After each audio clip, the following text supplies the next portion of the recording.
Hello today. Ah! Hold on, I have the wrong head. For audio listeners, that sounds really bad. Hello, everybody. Welcome to... Kairos might say that That's true. at some point. It's like, not your turn. My other head is in the other room. I need to... I'll be right back. Hello today. Welcome. Wow. It is the third Gotrek and Felix book club. Oh, boy. I'm Ava. I'm Carrie. And... Wow. Oh, boy. We've done 3 of these. We finished the book an hour ago. You finished the book an hour ago. I did. I always get it done. Right on time. Yeah. I like being on time, not early. So, let me illustrate when I finished this book. About a week into January. Maybe a few days. Yeah. Because I was like, wow, I'm just like really going through it. Yeah, you were having a great time. I'm having a great time. And then I was like, great. And that frees me up to listen to some other books that I had been meaning to get around to, notably The Hedge Knight. Yeah. Well, I guess on Audible it's Knight of the Seven Kingdoms because Egg. Well, they rebranded it to match with the show, but it's all 3 of the short stories. So I read through the first one. I'm about halfway through the second. Second one's not gripping me as much as I was thinking it was. Yeah. But It's it flicking you? happens. It's flicking me. It's flicking. But we're They're not talking. trying to do hydro. What? Well, they're making a dam, right? That's the whole story. Well, they're blocking a dam. Yeah. Anyway. Which is like a dam is a block. We're not here to talk about the works of George R.R. Martin. We're here to talk about the work of William King. We're here to talk about Daemonslayer. Daemonslayer. For anybody who's on the live chat right now, if you have not listened or read Daemonslayer, this is your first and final warning. There will be spoilers. Okay, to be fair, well, yeah, the title is kind of a spoiler. I mean, so are all the other ones. I kind of, yeah, but I just after mean this like we have like Skaven Slayer, the Skaven showed up right away. Right away. Demon guy didn't show up until like the end. Yeah, it was okay. So I guess we should go right into it. My love. Hi. This is the third Gotrek and Felix Woo! book. How'd you like it? It's confusing sometimes how I do with books because it sometimes even if I'm really into something, my brain just won't take it in. So I struggled a little bit to get going with this book. Yeah. I read the first 2 chapters like 4 times. Yep. And they just weren't going into my brain meat. Okay, so this is where you and I are different because I also felt like the first 2 chapters, I was like, I'm not really I'm not invested just yet. Nah. But I kept going. I didn't start over. Yeah. Well, because I just kept realizing that I didn't know what had happened. Yeah, and I think that's something I want to start out with. Not a lot happens in this book. Not a lot. Not like, as much as Skaven Slayer. Because Skaven Slayer had like every chapter was like a new thing was threatening Nuln. Scheming. Everybody is scheming. There was always something happening. In this book, it's a journey, and so it's a different thing, and I appreciate that it's different. But overall, not a lot going on. Yeah, like I feel like if I was making a little like board of what the plot points were, it wouldn't be as big. No, especially not from Skaven Slayer, because there was just so much happening. Oh, yeah, I would need a whole book of sticky notes. Yeah. Trying to keep track of all the little rats. But the rats did show up right away in this book, and I was pleased with that. I noticed because we started listening to it again. Well, I started listening to it again with you just a few days ago, and I saw you when Thanquol showed up. In like chapter 3 or something. I saw like your attention. I was like, that's my guy. You were like, there he is. There he is. That's He's him. in a bush. He's like Team Rocket. Yes, the Skaven are very much Team Rocket. And so, you've got... Okay. Let's start from the beginning. Right. Because we start after the Battle of Nuln, and Felix and Gotrek are just like on the road again. Yeah. They receive a note we come to find is, we're doing an expedition going back to the Chaos Waste to find Carrick Dune. Right. We have to get the hammer of, the Hammer of Destiny? or the not the Warhammer, not Galmaraz. That is not a dwarf thing. Well, it is a dwarven hammer, but it's not held by the dwarves. It is in fact hammer time. It was hammer time. Yeah. That is true. So we get there and like they're just kind of on the road. Snorri knows. We get introduced to Varric, who is like a younger dwarf. He's the scholar. I actually quite liked Varric. Okay, every time his name was said, I thought that it was Valak. No, Varric. And I kept seeing the demon from the Paranormal movies. I've never seen Paranormal Activity in my life. No, not Paranormal Activity. The one with the couple that does like exorcisms. Oh, The Conjuring? Yeah. There's a demon that hates them. They're named as Valak. It's actually the same kind of idea. The demon's following him around, hates him. But it's it looks like a spooky nun. Spooky nun. That's not spooky. It is though, because she pops up in the dark and she's all like, I'm sorry. Nuns aren't scary. I'm sorry. He hasn't seen Valak, guys. He hasn't seen the trailer where they just jump scare you. You gotta have your mic a little close. It's touching my face. I know. Sorry, I misspoke. A little farther away. Oh. Because you are plosifying a lot. Oh. It's okay. I'm just letting you know. Oh. Sorry, nuns aren't scary. I remember we started watching the Conjuring movies, and then there was that moment where it was like you were like a really scary part's about to happen, and then there was a dude. There was like a little El Demone in the basement, and he was just like, "Ooh," and like he was just staring at that. Dude, I laughed. I was like, "That's the so one on the funny. dresser, or the one where they snap?" They're like going into a hotel basement or something, and he's just in there, and he's like, "Hello," and he's like fully like black. Like the shadow demon, and then he like chases them up the stairs. Uh-oh. My brain ain't working, guys. I think it's like Annabelle or whatever the fuck the movie. We're watching them in chronological order. I don't remember which ones are which. Very well. Anyway, back to Daemonslayer. So we meet Varric. Did you like Varric? Yeah, he seemed cool. Yeah. It's interesting how Felix notes him as like, oh, he's just like a dwarf. And then Snorri and Gotrek are like, oh, what's up, youngin'? Yeah. Well, I guess he's a younger dwarf. Yeah, but it's interesting that difference between, dwarves all kind of just, they look like dwarves. Right. They've all got the beards. But not all of them have the red. That's a special No, that's thing. only Slayers.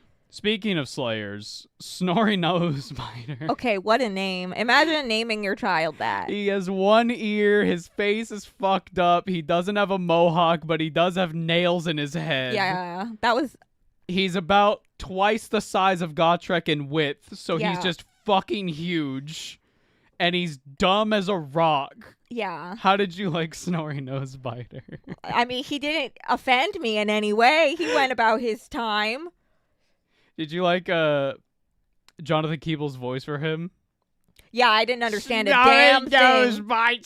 There was a lot of characters with a lot of accents this book, and I was literally like, is it written like this, or did the actor just commit to the bit? It was written like that, probably. I think my favorite Snorri moment is when they're fighting the Kraken at the bottom of the temple, and Felix is like being lifted up above its mouth. And Snorri's like, Snorri will help, and he cuts off its arm, so Felix is falling towards the thing's mouth. He goes, no, you idiot. Listen, he's doing his best. Snorri's doing his best. He's doing his best. So then we get to the Lonely Tower, and we meet Thankful, because Felix is like, what's that little shiny thing in the bush? And then yeah. He's being so subtle. He's so fucking funny. I love when he's just looking at the Lonely Tower, and you just see like this industry city that they've made because they're building the spirit of Grogny. And what's that flash of red? Oh, don't worry about it. What? No, that's nothing. That's just whatever. It's bothering me. It's bothering me a lot. And he looks over. No. It can't be. It can't be. I can't believe that he followed them. He didn't. He just got to the same place. Yeah. What a guy. They came here specifically hunting for me. I've been betrayed. I guess so. I mean, I get it, though. Like, when you're walking somewhere and somebody takes all the same, turns you do, and you're like, we probably just live in the same building, but I swear to God, they're following me. I really, really liked the point of view of the Skaven in this, because it's a lot of them looking at dwarf tech and going, I have no fucking clue what I'm looking at, but I could shove so much warpstone in it. It's also a lot of them being, in a box. Yeah, Lurk is in a box around. for, 90% of the book, and he's just going, I'm really hungry, I miss home, I fucking hate Thankful, I miss everybody. Ooh, dwarf. Yeah, he got hungry. He did get hungry. Lurk, by the end of this book, is huge. Yeah. Because of all the chaos energy, because everybody on the ship has, these amulets that Max gives them. Right. The wizard. He gives them all these amulets that protect them from chaos, but Lurk doesn't have that. Yeah. So Lurk, by the end of the book, is, as big as a rat ogre, and he's just mutated to hell, but even still, he's still Lurk. So he's the ending of the book, literally him being like, yes, I will attack these dwarves in no time. Maybe. If I as long as there's not to. Too many of them. Yeah. I mean, you gotta be realistic. It's not a genius plan if you do it silly like. I love that. It's so good. Oh. I loved all the Skaven stuff in this. I also thought it was really funny how I think it was Lurk and Thankful come to the same conclusion at different points. Lurk is basically looking at the airship. He's exploring around as they're flying. I think they're above Kislef at this point. Right. So they're pretty far north. But Lurk is he's lurking. As you do. As you do. And he thinks to himself oh, the Skaven probably already have the technological ability to make an airship like this. And then he goes, no, it can't be. I have to steal this one. Yeah. I mean, why not have all of them? They're so evil and so funny. No creating, only stealing, and then put warpstone in it and claim that we made it. It's so good. Oh. Thankful this entire book was mostly just running around in tunnels. Yeah. Which is really a rat MO. He started getting blisters on his rump though from sitting on his palanquin the whole time though. Yeah. He was like, this is taking a fucking long time. I mean, fair. Oh yeah, chat, thank you. Rest in peace, Bone Ripper 2. I was a little sad that he went out, I gotta be real. Don't worry, there will be another Bone Ripper. Oh, I know. There will be many Bone Rippers. There's always more. I'm excited for Bone Ripper 3. Which also brings to mind the thought of can you rip a bone? I feel like you gotta crack it. His name is Bone Ripper. He rips bones. Rat ogres are huge, and they're insanely strong. Yeah, but a bone, you could probably rip cartilage. His name is Bone Flesh, Ripper. Absolutely. R.I.P. Bone Ripper. And Bone Ripper 2. Ripper. Bone Ripper. So, yeah, we... once we get to the Lonely Tower, I remember there was you rip the bone out of things. Pandora, you're a genius. There was a really sad moment in the first part of the book where we get a POV that is not any of the Skaven, and it's not Felix. It's that one dwarf who is on lookout. And he's basically ooh, I'm really hungry. I wish I could go and enjoy the feast that's happening right now. And then he sees the Skaven coming. Right. And he has this moment where he's either I don't do anything and live, maybe. Okay. Or I blow the horn and I definitely will die. And you get this interesting look into Dwarven mentality, where he's well, yeah, of course I'm gonna I'm sad about it, but that's his job. Yeah. Right? He's literally now all of China knows you're here. Yeah. That's him. He blows that the guy's horn. a badass. He blows the horn, and that probably saved their asses. And then the Skaven look up and they're excellent.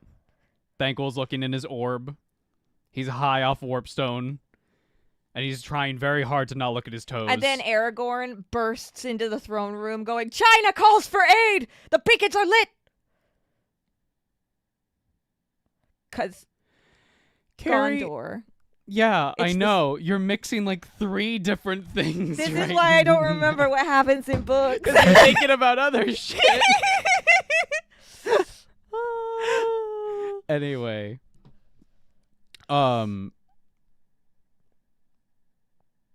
Yeah, the Battle of the Lonely Tower is really fun because you get a lot of like, oh, the dwarves are really, really well fortified. Obviously, they've got the tech and the industry and stuff to back up and defend, and that's what they do best. Like, even in tabletop, like, their whole thing is defending. They're very slow. Right. But then they have, like, grenades. Yeah. So that works out. They're just launching them everywhere. Yeah, I don't know. I feel the highlights of this book, honestly, for me, were the Skaven POVs, and also once we got to the Chaos Wastes. Because everything past that, things just kind of happen, and that sounds really weird, but like you and I kind of were talking about this when we took a break yesterday, where like Ulrika and Max show up. I'm laughing because you're describing it as taking a break, not me crying on the couch going, I don't know what happened.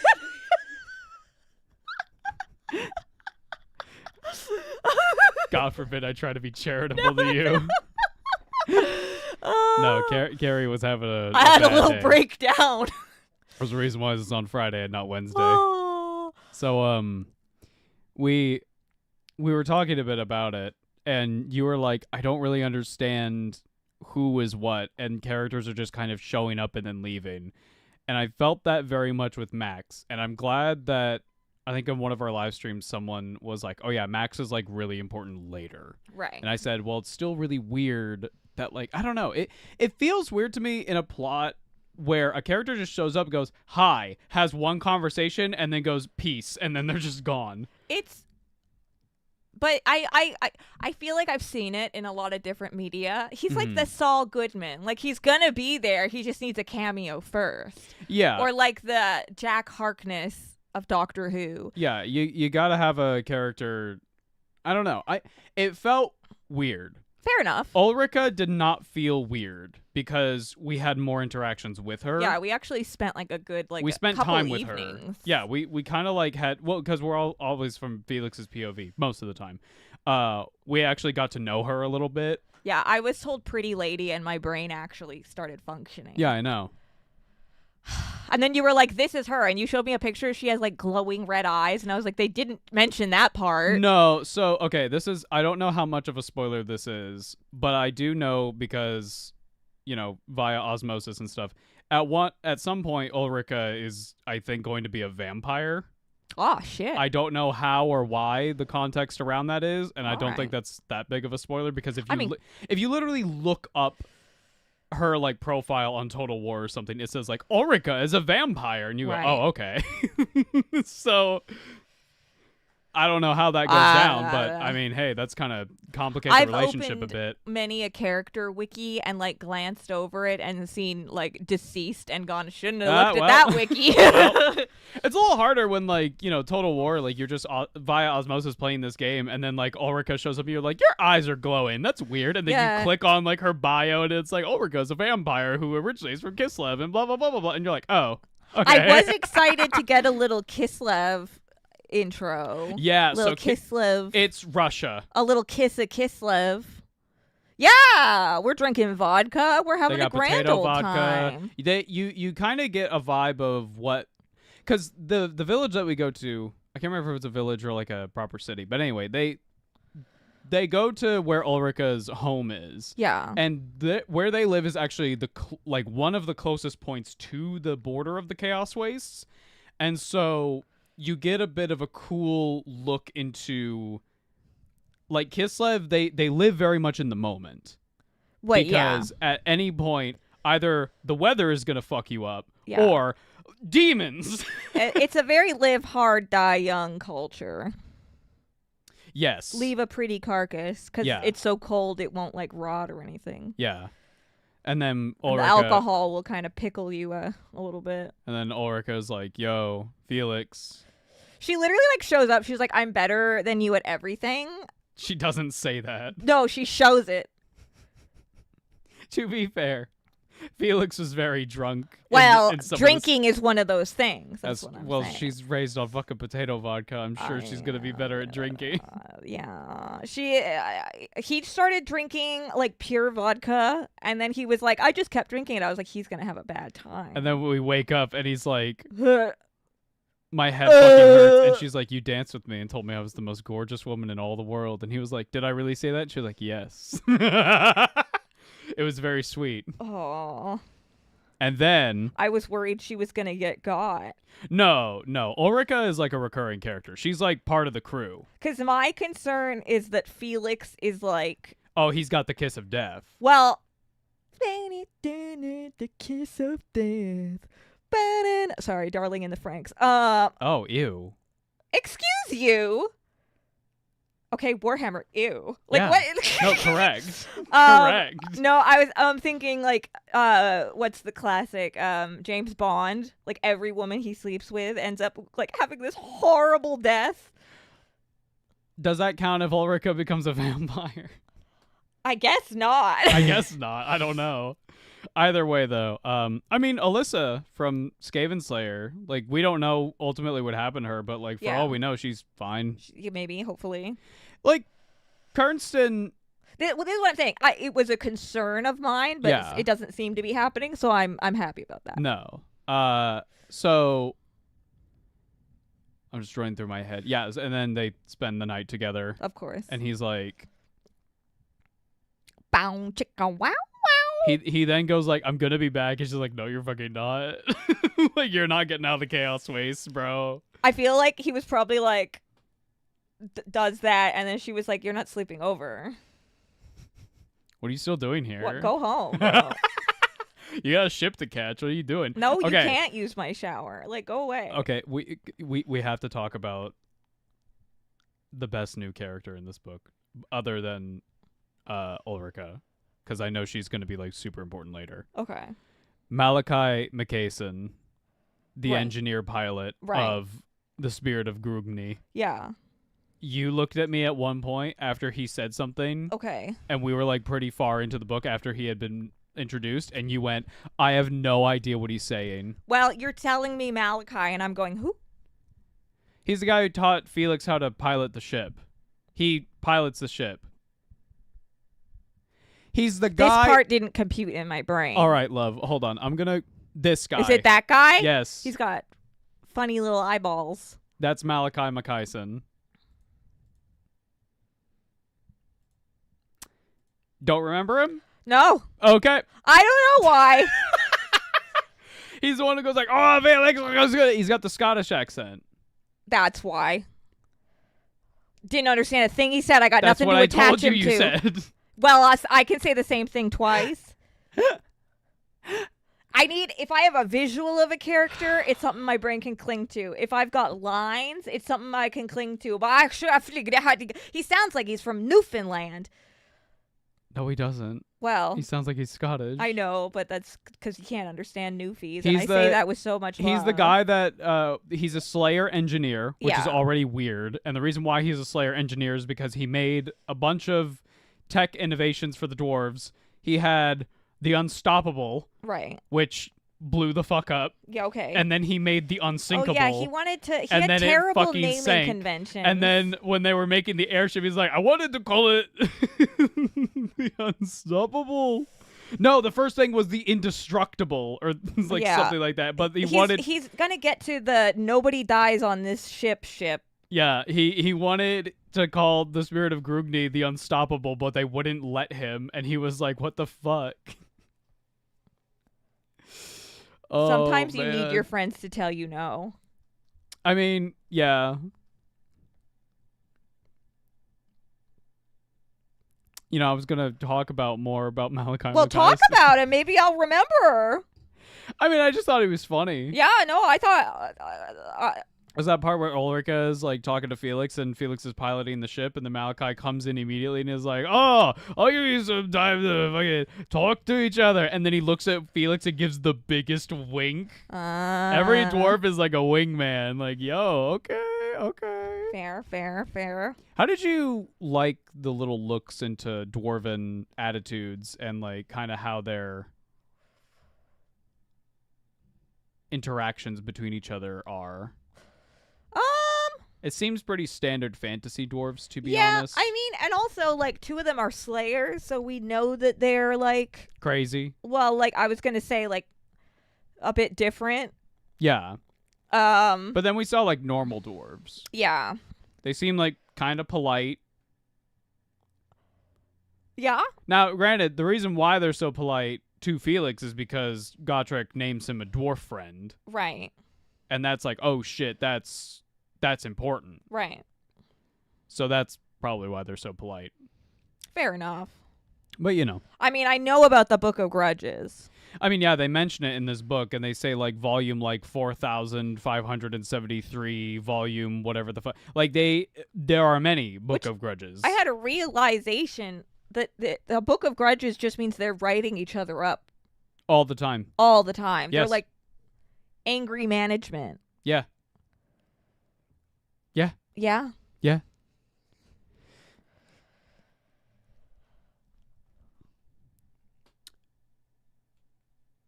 One of my favorite parts of this book was once we finally got into the Chaos Waste proper. And now, obviously, I'm like a Chaos fanboy. I love Chaos. So I always look forward to whenever books try to illustrate them. Right. In, like, whatever light the author is, like, trying to, show them in.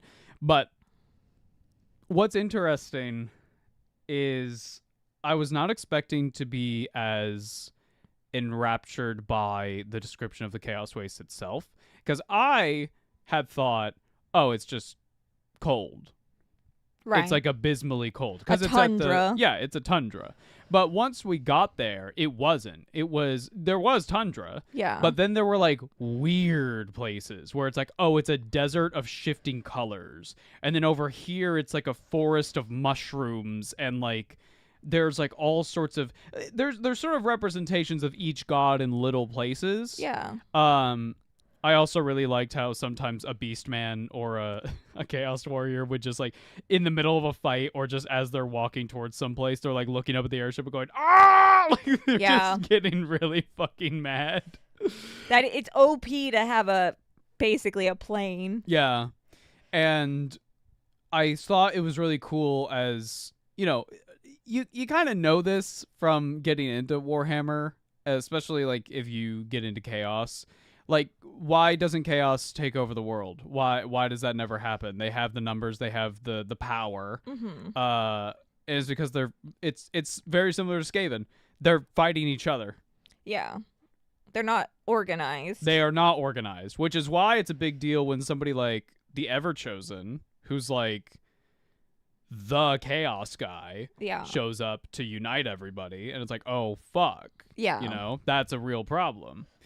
But I also thought it was interesting that as we got further into the wastes, it almost seemed to kind of even out in terms of how weird everything was. Like, all the weird stuff seemed to be in the middle. And then the closer they were getting to Carrick Dune, it kind of, at least maybe this is just a me thing, it felt like the landscape became a little more normal, just like probably a lot more chaosy. And then... oh, yeah, there was the warp storm, and then they went down, and then the dude showed up. I am the Divine One! Oh, yeah. Hello, Divine One. How are you? How are you? I got lost! Me too. That's okay, buddy. I never know where I am. We're gonna leave now. No, you're not! Teleports you to the bottom of a ziggurat. Oh. I liked that guy. Yeah.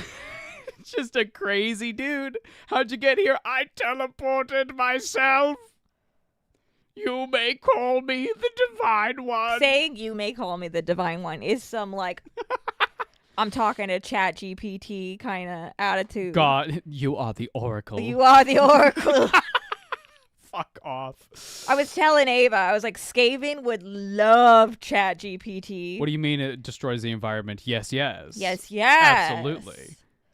The the Battle of the Ziggurat was fine. I felt, and this kind of goes to our first point, like not a lot really happens in this book, and I mean that from Carrie and I have talked about probably in other book clubs, but also just in the podcast. We're not really into combat. Combat's really hard to write. But it can get repetitive. And it can get boring. Yeah, in so much that it's repetitive, especially when you know your main characters have plot armor. Because there's no real risk. There's like 15 Gotrek and Felix books. Is Gotrek or Felix going to die? No. Probably not. Snorri might. Yeah. Valak might, and that's where I'm like, oh shit, I hope I felt those guys bad are for okay. like the king. Yeah, the king who got his fucking chest He got real god. ripped open, and then his fucking heart sank into the demon's mouth. That was crazy. That was a lot. I want to talk about the final thing in just a minute. But like, yeah, combat's really hard for me it's really hard to keep my attention. And this is not just like an audiobook thing. This is just like if I had a physical page in my hands, I'm still gonna be like just kind of skimming it and going like, okay, and I flip the page and I go, okay, they're still fighting, and then Yeah, it's got to be like it's got to have like a purpose to why it's happening and be like interesting. But I find like if a book is all combat, it's really frustrating. This is why I don't like a lot of 40K books. Because a lot, and I mean a lot, of Space Marine books are, and then he shot the bolter. And he shot it so good. Yeah. He shot the bolter better than any Space Marine has ever shot the bolter at all. And it was so awesome. It was like the bolter moved at the speed of darkness. And everyone was like, oh my God, he's so good at shooting it. He's so good at shooting it. And also, this is justification to when you play him on tabletop, you will think of this exact passage as you see his shooting profile and go, wow, he shoots it so good. And then you'll remember this passage and go, damn, that's right. He does shoot really good. And all it takes to get my attention is to have some guy go, magazine out, magazine That's in. right, Decimus. That's my guy. I love you, Decimus. Yeah, but that's not to say again that this was not a bad book. This was This was not a poorly written book. It's just personally with combat, I can get my eyes, figuratively speaking, my eyes sort of glaze over, and I'm just kind of like, yep, like I get it. That being said, I thought overall this book was pretty combat heavy, and for that reason, that's why I say like there's not a whole lot that happens. Skaven Slayer was really fun because there was combat.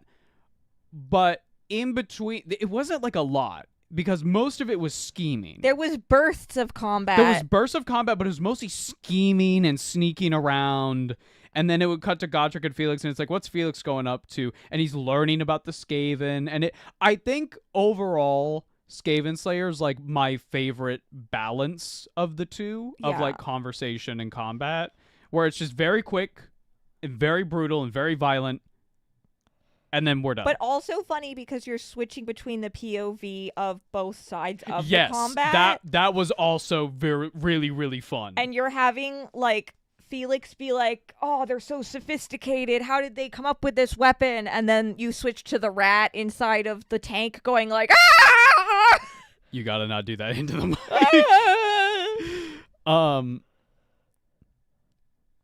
Yeah, I think...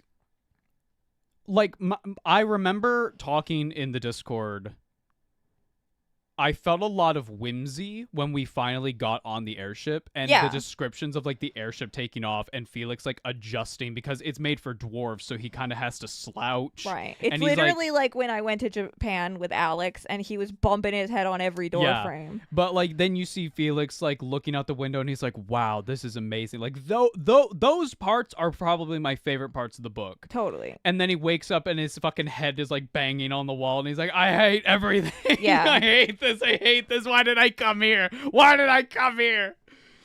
And then poor Lurk Same exact thing. Oh. He's like getting fucking his head bashed against the little wooden box and he's hiding it. He's like, I hate everything. I miss Skaven Blight. I hate Thankful. I hate His musk Thankful. glands are hurting because they've squirted so much. Squirted all the musk he has. Oh. Oh man. Which, like, that box has got to be stinky. Oh, awful smelling. Just Yeah. absolutely foul. So he was like missing the smell of his brother's like poop. Yeah, he did. He was like, I miss my brothers and their droppings.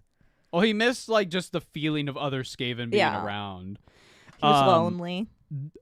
So going back to the Chaos Waste, because that's another like favorite part of my book, is just describing the landscapes, and then you get to like the giant mountains that have the carvings of the gods in them, and Felix is just like, oh, y'all dwarves need hobbies, huh? Well, I mean, the dwarves didn't make that. Felix was noting that because it was so huge. He was like, I don't think people could have made this. I think these just like manifested or something. Imagine somebody thinking that about like Mount Rushmore. It's not that impressive. No, I know. I've seen it. I'm just saying, like, imagine somebody's like, no. It was struck by lightning and gained the visage of the presidents. Wow. And little do they know that Richie Rich's secret bunker is in the back of there. I've never seen Richie Rich. I don't know. You're making this reference to no one. Chat is right there. That's fair. Anyway, so the Chaos Wastes I thought were like there were some really cool descriptions of the landscape. I felt my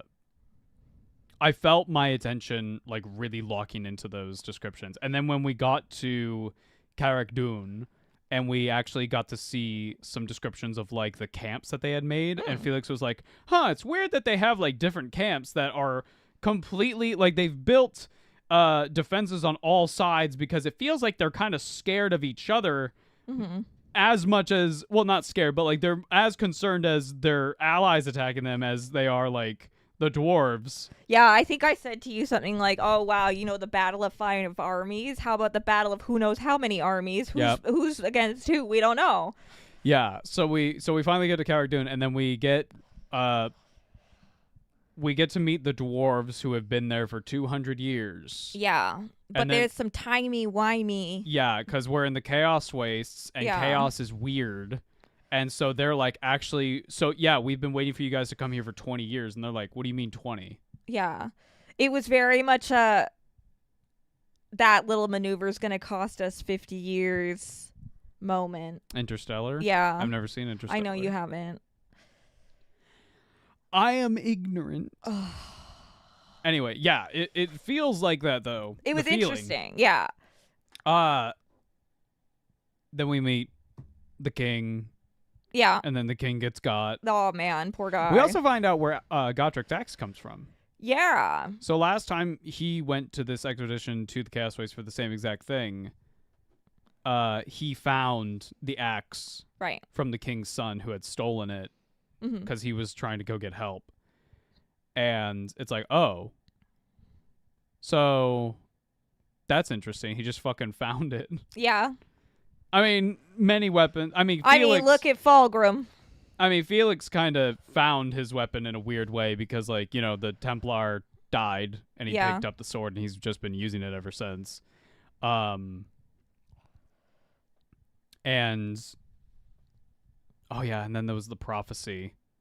Yeah. Because they were like, oh, yeah, the prophecy is that the axe will return to us, and then that's when the terror will return. And they're like, the terror? And they're like, oh, yeah, it's a bloodthirster, of course. Yeah, don't worry about it. It's fine. It's a bloodthirster.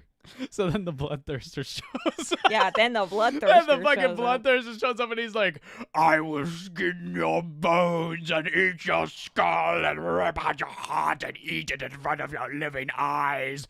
And fucking Gotrek. Oh, man. Gotrek starts talking so much shit. Oh, that's what I want. Banter. That's what I need. He's talking shit to a demon, and the demon's like, you're being very rude. You can't do that. You can't be mean to me. I'm a demon. And the battle starts. Poor king. We mentioned earlier. His fucking rib cage gets burst open, and then... Oof. Real oof. Then he looks over at Gotrek. He's like, I'm going to eat your brains. But then we get probably the most interesting part of the book. Right. When Felix goes to pick up the Hammer of Fate. Okay.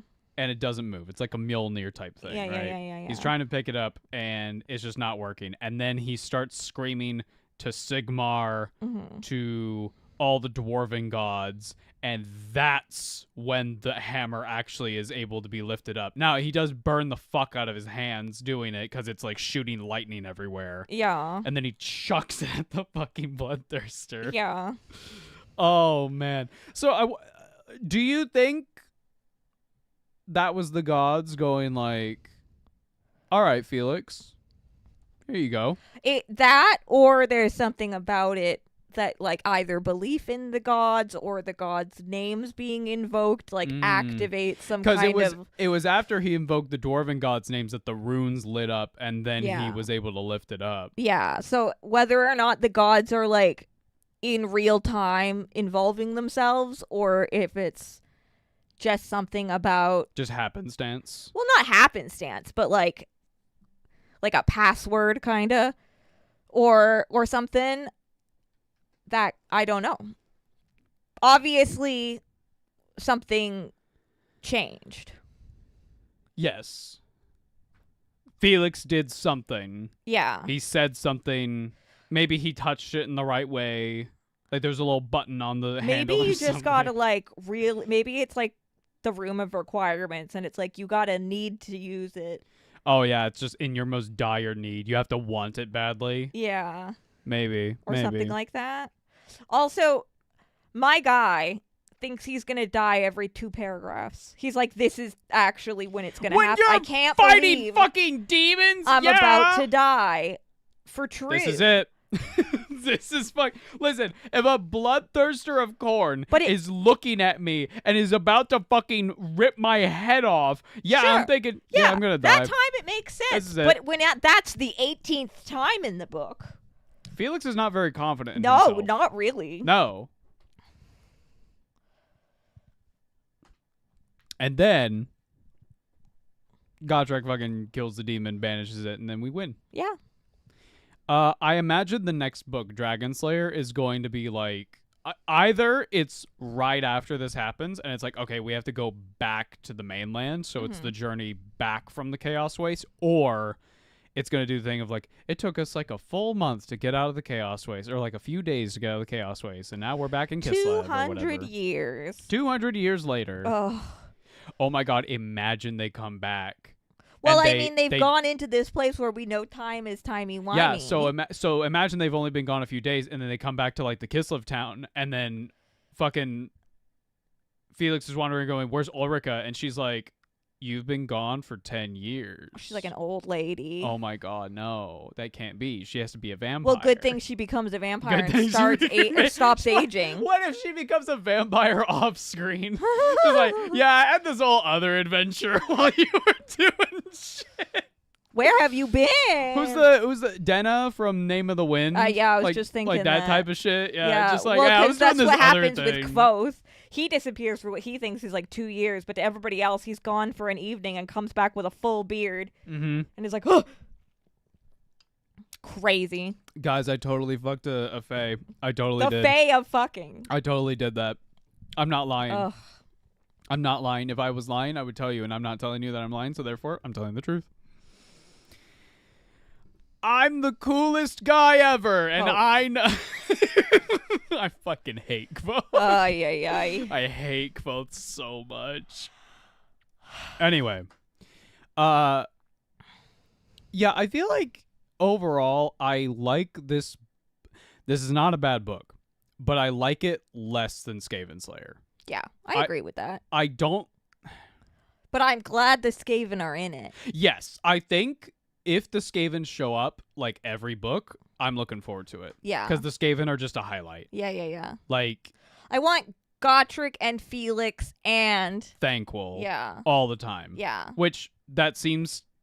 As far as we know, at least from these last 2 books, Skaven Slayer and Daemonslayer, that's going to be the formula. It's going to be, okay, Gotrek and Felix are doing this thing. What's Thankful up to? Because where we left him... he is now in a place called the Hell Pit. Right. Which is a giant pit that Clan Moulder operates out of. And Clan Moulder, if you remember, they're the ones who are like Frankenstein Skaven. Yeah. They're just like mixing shit and like mutating things just because they can. Right. They've got all sorts of fucked up shit. So I imagine, A, he's going to get some fucked up shit, and B, he's going to get Bone Ripper 3. Yeah, we got to get Bone Ripper 3. We got to get Bone Ripper 3. So I'm wondering if the next book, Dragonslayer, will... Because I thought this book, I thought the plot was going to go in a totally different direction. I thought we weren't going to even get to the Chaos Wastes. Okay. I thought we were going to get to Kislef, and then when they got there, they were like, oh my god, you're just in time. The Chaos invasion is happening right now. Right. There's a big Chaos army on the way. Oh my god. Get and then on it was going to be like a big defense of this little Kislevite city. Right. That wasn't what this was. So when we left Kislev, I was like, oh. Yeah. Oh. We just went there for girl time. We just went there for... listen. Yeah. Olria, she's a pretty lady. She's a very pretty lady. That's true. She knows how to ride horses. Uh-huh, and other things. And other things. Hey-o. Felix, put on the dress. Now. Yes, Ulrika. Okay. Yes, okay. Is this a Kislef thing? No. Oh, man. Yeah, I don't know. I felt after Skaven Slayer, I was like really, really excited, and I wanted to immediately read Daemonslayer. Yeah. I don't feel that for the next book right now. Okay. And maybe that's just because I've told myself, like, I want to do three books and then, like, take a break. Yeah. Maybe that's why. But there is a part of me, I think, also that's just like, I don't know. I don't feel the momentum Fair. as much. And I don't know why that is. I mean, maybe your brain's just ready for a little break. I think so. And I think it has helped that I started reading... Oh, my goodness. Excuse me. Dunk and Egg. Yeah. You got to diversify. I got to diversify because I had a moment when I was thinking of other things to read. I was like, I've been reading a lot of Warhammer stuff, and I kind of want something that's not written in the Warhammer setting. As much as I love Warhammer books, I was like, I kind of want to read something else. Yeah. So I've been reading Hedge Knight. I'm currently on, what the hell is the second one? The Sworn Sword. I'm halfway through the Sworn Sword. We've also been watching Dunk and Egg, and that's been helping a lot too. Oh yeah, that's been fun. I really like Dunk and Egg. Yeah, I don't know. So I'm kind of looking forward to the next book that we're doing for February. Mm-hmm. We're going to be reading Caiaphas Cain. Yeah. Which I've talked to you before about these books. Mm-hmm. They're kind of like Gotrek and Felix in a weird way. Right. In the sense that people point to them as like a pretty good introduction to these settings. Okay. I feel like Gotrek and Felix is a pretty good introduction to fantasy so far. Yeah. Because it's like pretty basic. Like, okay, what's the Empire? It's like pretty Holy Roman Empire, steampunk, not steampunk, but like steam industrial kind of stuff. Mm-hmm. And then you have other places like Middenheim that we go to in Daemonslayer, which is like, oh, it's like a fortress made in a mountain. And then there's like a dude on a Pegasus that comes and sees them. And it's like, oh, so it's like still, it's very fantastical. Yeah. Caiaphas Cain is the 40K, not equivalent, but Caiaphas Cain, I think, is going to have a lot of interesting parallels with Felix, especially in his attitude towards things. Because from what I understand, Cain is a commissar. Uh-huh. And he lives in the worst regime imaginable. It's the Imperium of Man. It's fucked up. It's 40K. Yeah. And he's like, I hate everything about this. Yeah. And he's like a normal guy. Right. So there's like people who are like, yes, Commissar Cain, I've killed like every single troop who even had a thought of heresy. And he's like, internally going, why the fuck would you do that? Right. Yeah. He also has a tendency to fail upward. Okay. From what I understand. Like, he is kind of a coward. Right. But then he'll, like, I'm going to run away from this fight. And then he opens a door, and there's, like, 1 billion gene stealers. And he's like, oh, my fucking God. Oh, my fucking God. I have to run. And then the fucking troops will eliminate the gene stealers. And they go, Kane, you're a hero. Yeah, because we couldn't have done it without you were so smart to check that door. What's that meme of, like, the guy shaking the other guy's hand? Shaking his hands in the office. Yeah, and it's just like, I guess I'm a hero. Thanks? Question mark. Yeah, he's also, Chad is correct. Kane is also like imposter syndrome incarnate. Right. Okay. Kind of. I think Felix is also that a little sometimes. bit like that. Yeah. Because like Felix is. I mean, he always thinks he's gonna die. He always thinks he's gonna die, and then he's like in the middle of a melee with fucking demons and beastmen, and he's holding his own, and he's like, yeah, there's no way that I could do this. It's like, dude, you're strong. Yeah. You're strong, Felix. You are a named character. Yeah. It'd be like if fucking Demetrian Titus was running around in Space Marine going like, I guess I'm just not that good of a warrior, as he's like stomping a fucking hive tyrant's head. Yeah, I'm just not that strong. What are you talking about? What are you talking about? Oh, man. It's hard to stick up for yourself in your own brain. This is why Space Marines have chaplains. Chaplains are like therapists, but unfortunately... His chaplain kind of sucks. His chaplain doesn't really like him that much. Yeah. I'm feeling kind of down, chaplain. That sucks. You should. Anyway, I'm going back to my sermons. Sus Bye. Oh my gosh. Oh, thank you, Gal Miraz, in the chat. Bribes for you to do all the Godric and Felix books. So what we're going to do, we've done the first 3, and I said at the start of these book clubs, I want to do 3 for long series like this, especially for like really, really long series, because Godric and Felix has like 15 books. Right. And that's not even counting the AOS ones, which I think there's like 4. Right. Anyway, I want to do 3, and then we're gonna take a break because I can tell that I'm starting to feel the burnout, and I don't want to feel that. Yeah. I want to keep up the excitement. Yeah. So I think it would be good to ping pong over to 40K and check out Caiaphas Cain, which is a book that I've always wanted to get into, and I think it would be cool for you to also get into it. Yeah, absolutely. And just, talk about it. Totally. I'm happy that we're going to be reading a 40K book that has a main character who hopefully is not a weirdo. We'll see, I guess. Everyone's a little bit of a weirdo. We had Trazyn and Orchid as our first book club, the Infinite and the Divine. And it's like, yeah, they're weirdos, but they're like funny. They're fabulous. they're fabulous. Yeah. And then we had fucking, I can't even remember his name, Noctis. Okay, yeah, that was pretty Noctis. upsetting. I did not like him. Yeah. Did not like him. Very bad man, stinky. Give me the ick. Did not enjoy him. So I'm hoping Kane is like a normal guy and is like, we'll see. Go get him, guess. buddy.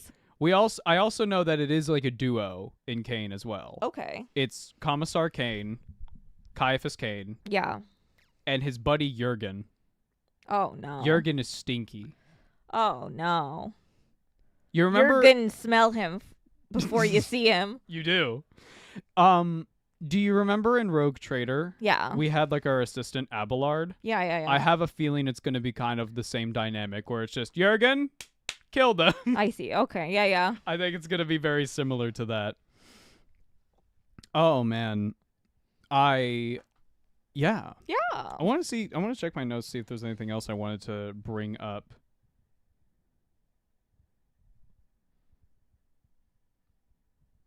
One moment. Where's my notes app? Demon. There was the How did you like the demon, the bloodthirster? I thought he was cool. He was cool. It reminded me of the guy from that one game. Yeah? Who was like You may have stopped me for now. And then the guy was like, I am the hammer.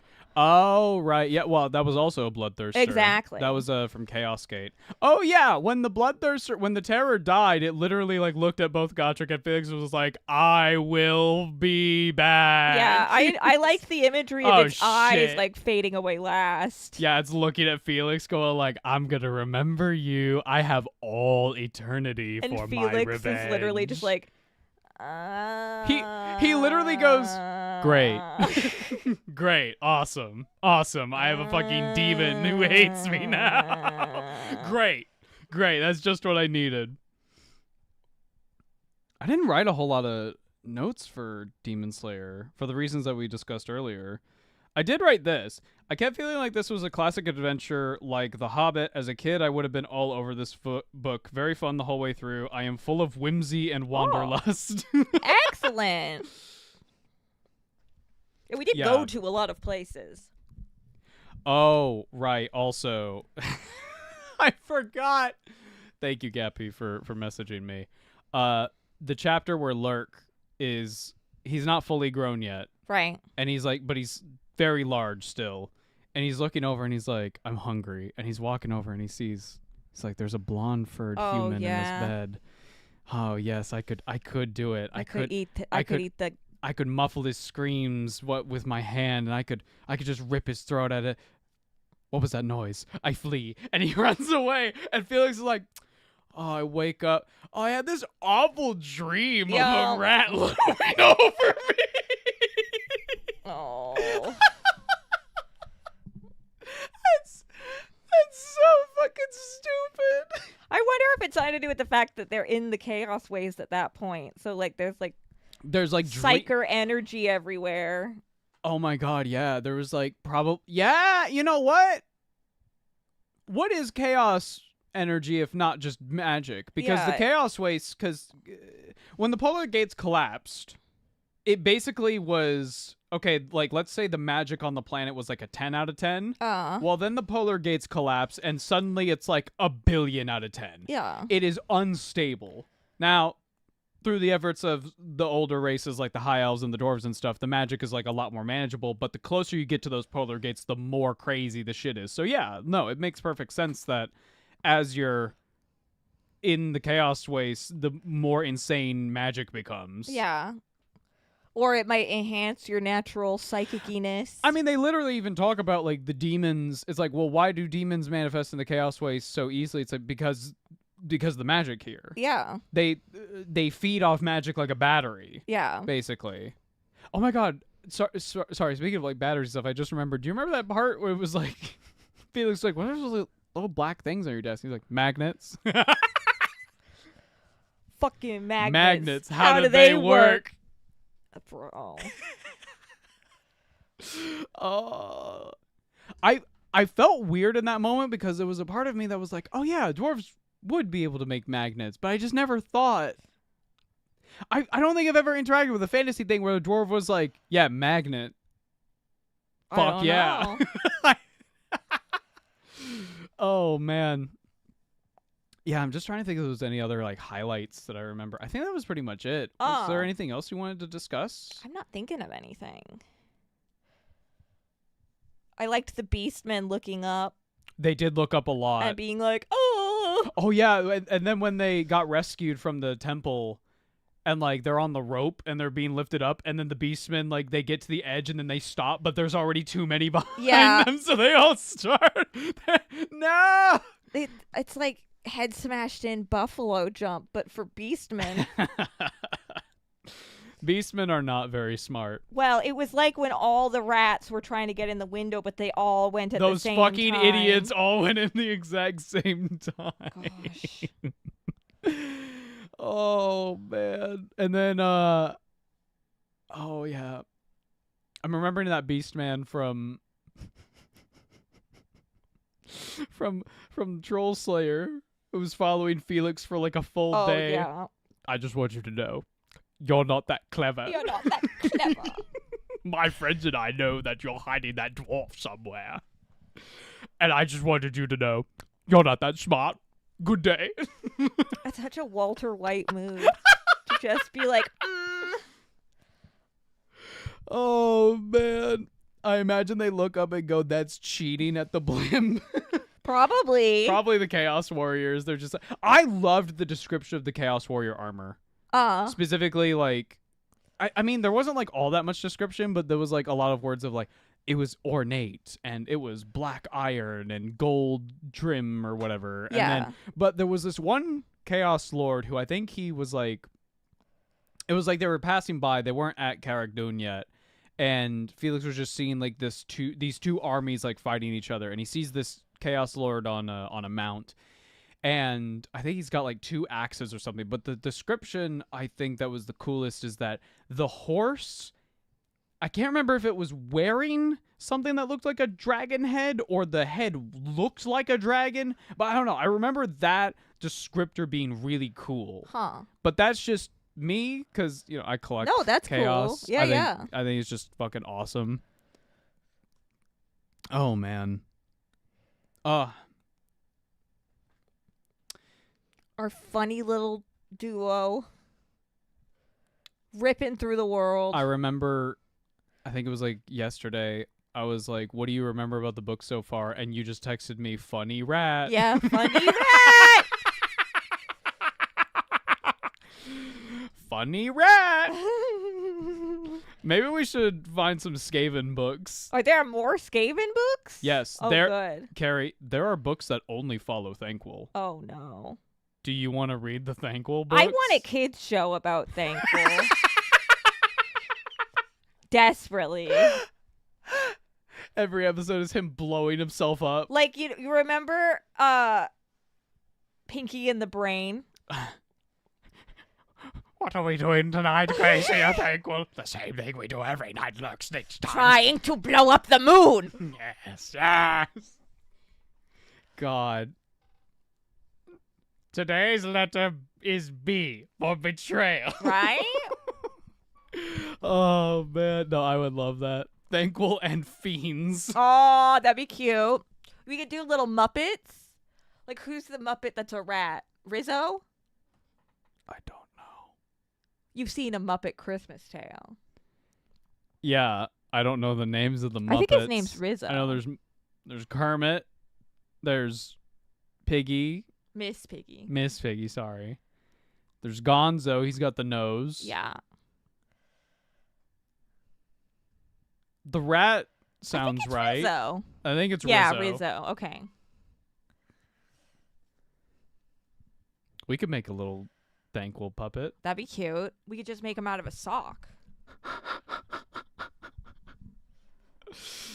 I've been betrayed. Oh my gosh. Wait. Hold on. I've been texted something. Gappy has sent me an image. What are we going to do tonight, Thankful? The same thing we do every night. Trying to take over the world. Yes, yes. Exactly. See, the people want it. Bone Ripper. Oh, man. Oh, yeah. No, I should probably look into those Skaven books to see if they're, like, good. Yeah. I've heard good things. They must be. I hope they How are. could they not be? Funny rat. It is really awesome that we've been reading these books, and I was like, yeah, I wonder what, like, she's really gonna latch onto. And now I can, like, see it in your eyes where you're like, Rodente. You're sitting there looking at me going like, when's the Skaven episode? Where are the rats? Where's the Skaven episode? I was promised rats. I was promised Skaven. Where are the Skaven? Ava, why are we making an elf video? Why are we making a Magnus and Sisters of Silence video? What are you doing? Where are the funny rats? Cut to the shot of all the Skaven, just like in Ratatouille, when they're carrying the chef out of the kitchen, but they're carrying Gotrek and Felix out of the series because I just want rats. I just want Thankful. Oh, man. Oh. Any closing thoughts?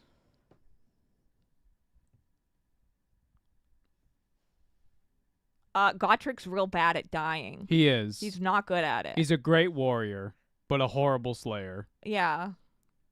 At least of thine self. Do you want him to die? Well, I want him to be happy, and I feel like he's really upset about it. He is really upset that he's not dead. Do you think Felix will be better off if Gotrek were to go away? I think Felix is going to not outlive Gotrek. You think that? Well, Felix is human, right? Yeah. Gotrek is dwarf, which lives longer.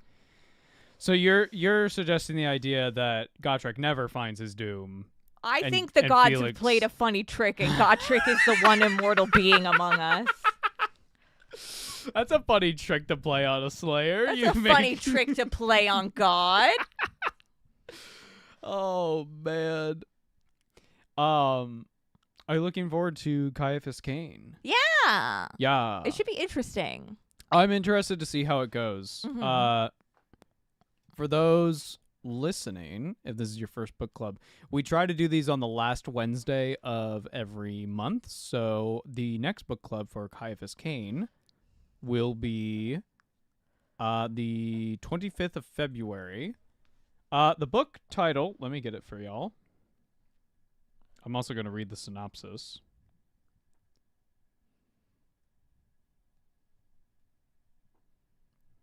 Gotrek just needs to find an immortal snail. Yes. The first book is called For the Emperor. Ah. It is literally described as a dark comedy action series. Okay. Excellent. I'm very much looking forward to it.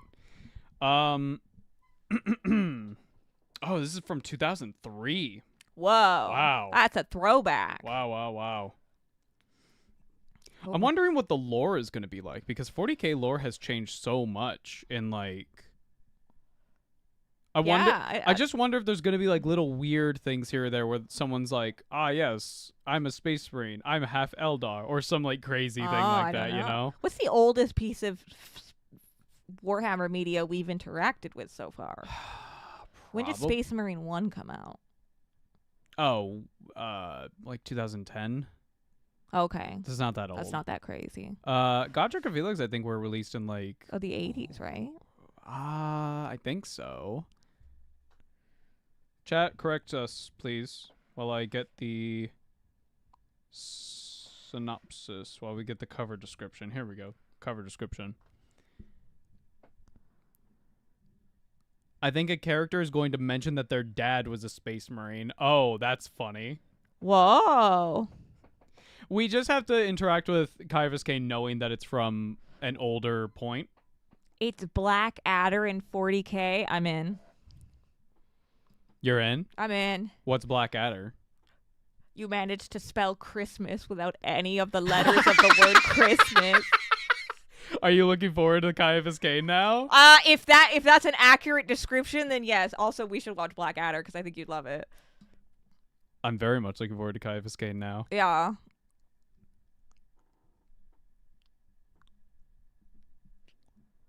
Okay. Let me read the synopsis. The cover. Black Sorry, I keep Adder saying is our synopsis. podcast. It's one guy who knows what's going on and some dyslexic idiot who actually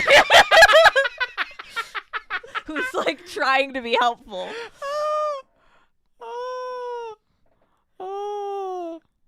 Okay. And also the smart one is Rowan Atkinson. Let me read the cover description of Caiaphas Cain for the Emperor. This is next month's book club. On an imperial outpost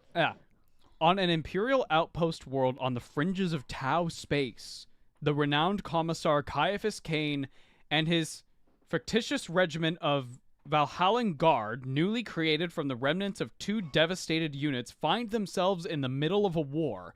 As the Astra Militarum struggle to contain worldwide civil insurrection, can the wily Commissar Cain identify the real villain before the planet is lost to the Imperium forever? I can't believe I understood every word. You've come so far. I so proud know. of you. I'm so proud of you. You know the Guard. You know the Commissar. They're on the Tau fringes. I'm just I'm waiting excited. to like walk by somebody at like a fan expo and be like, actually, the custodian women are just as powerful as the custodian men. There's no difference. It's true. It's true. Oh, man. I'm looking forward to Caiaphas Cain. Me too. If you like our stuff, consider supporting us on Patreon. And so the Gotrek and Felix art out there is blessed. Blessed and wonderful. Oh yeah, the fan art and just like the official art too. There is so much just great. It reminds me of the golden age of when Arya and the Hound It is that were vibe. running around all the time, and there was so much like great fan art of them. It was like Calvin and Hobbes. Like they do have a little bit of a Calvin and Hobbes feel to them, in like obviously the most violent possible way. Well, yeah, of course. But yeah, if you want to support us, consider doing so on Patreon, or becoming a YouTube member, or checking out our streams. We stream every Monday, Wednesday, Friday, or try to at the very least. Yeah. Look forward to the next episode of the Explaining Warhammer with My Girlfriend podcast. That's going to be covering the Sisters of Silence. That should be out probably early February. There's just been a lot happening, a lot of moving parts in January. We're also trying to get a GoFundMe campaign going for Carrie here. It's true. That's going to be starting in February. So attend our live streams. Guys, you want a preview of the Sisters of Silence episode? Here you go.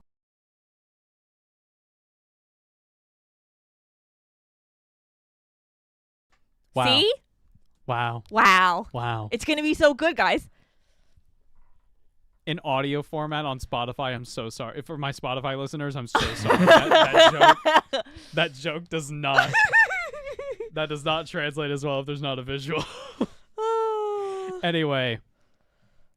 Yeah, look forward to Sisters of Silence. After that, it'll be Magnus, then High Elves, and so on and so forth. But if you want to be on the next book club discussion with chat and so on, you can read Caiaphas Cain for the Emperor, and we'll be trying to do that on Wednesday, February 25th, probably around this same time. Yeah. I'm looking forward to it. Yeah. I'm really looking forward to it.